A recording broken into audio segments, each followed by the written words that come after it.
Hello everyone, this is Zook, and today I'm going to be drawing Bane. And no, not John Bane, but Bane from the Batman series. More specifically, from the game Arkham Asylum, which I recently played and enjoyed. It had its ups and downs, but I'll get into that later. I chose this image of Bane because, first off, it was from a game that I played, and I like to do that. I like to draw stuff from games that I play. And secondly, because it was the most badass image of the character that I could find. The character first appeared in 1993 in the comics. And since then, it's been like, 18 years. His image has been revamped quite a number of times, both in comics, cartoons, and movies.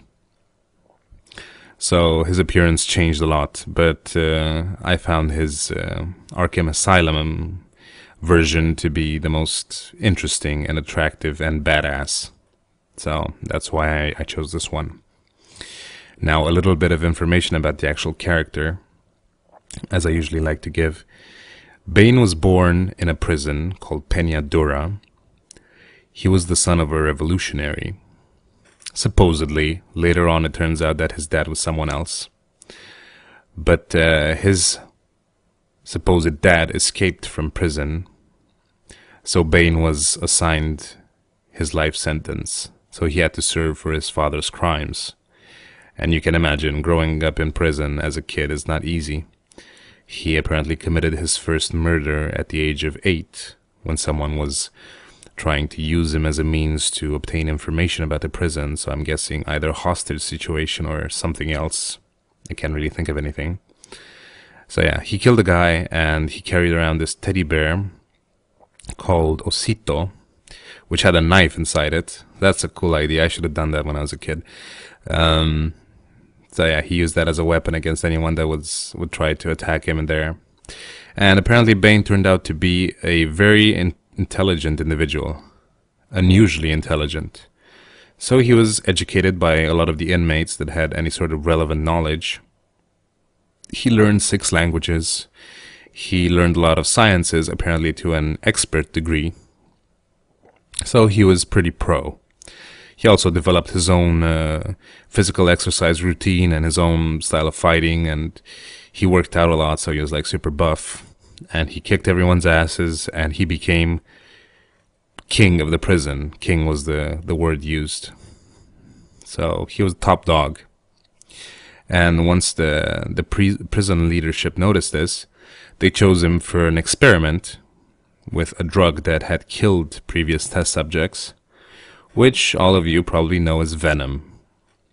So venom almost killed Bane, but he survived it, and he developed an instant addiction to it. He couldn't live without it. If he didn't take venom, it would have very, very detrimental side effects. And the drug was like a super steroid sort of thing. It amplified his physical powers and his agility and his fighting ability and all that.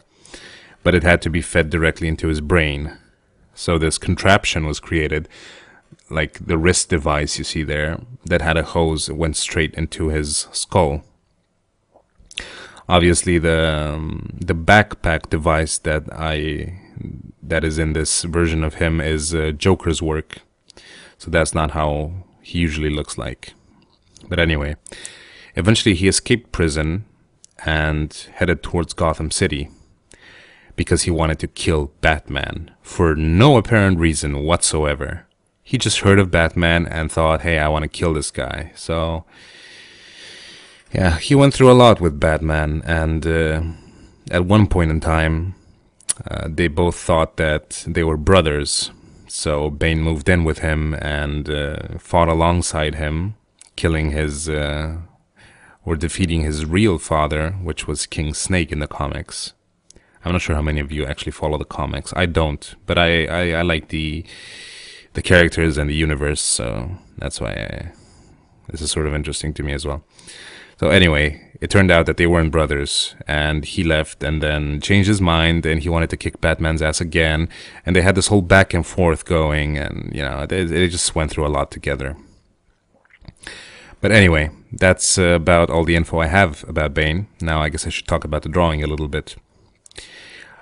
I used reference for this as it's an image that's on Google Images from the actual game. it's a very high resolution image, so I figured why the hell not. It had all the details that I wanted to see for myself, and of course I couldn't replicate every single one of them, because when you work in pencil there's a certain degree of limitation that you're faced with. But I think I did a pretty okay job. I was mostly interested in drawing this for the muscles, because he has very exaggerated muscles, being all buffed up as he is. And I like drawing muscles. It's my like new thing now, because I've always hated drawing humanoids. So if I can combine a creature sort of hybrid with humanoid traits, that's perfect, because I can practice drawing humanoids while also drawing something that I like. So I used the stylus a lot for this drawing. If you're watching this for the first time and still don't know what that is, I've explained in previous videos, and I have a video on my channel explaining what it is. It's basically a metal tip with which you create highlights. So anyway, I use that a lot for the small metal parts that you can find on his wristbands and on his collar, if you want to call it that. It's basically the round thing that covers his entire chest, which I'll be drawing in a little bit now. And also for the belt, that's part of the whole crazy contraption that Joker built for him. As for the encounter in the actual game, it's pretty brief. It was kind of disappointing, the whole fight with Bane. I had no idea who he was, because I didn't follow the comics, but after I did research, I found out that he was actually a pretty important character in the overall storyline with Batman. He appears in like a ton of comics. So the fact that the encounter with him in game was so brief and kind of meh wasn't really good, in my opinion. The fight is just pretty standard. There's nothing really special about it. So, but I like the overall look of the character. I mean, he looks pretty mean. You know, it's not a guy you would want to mess with.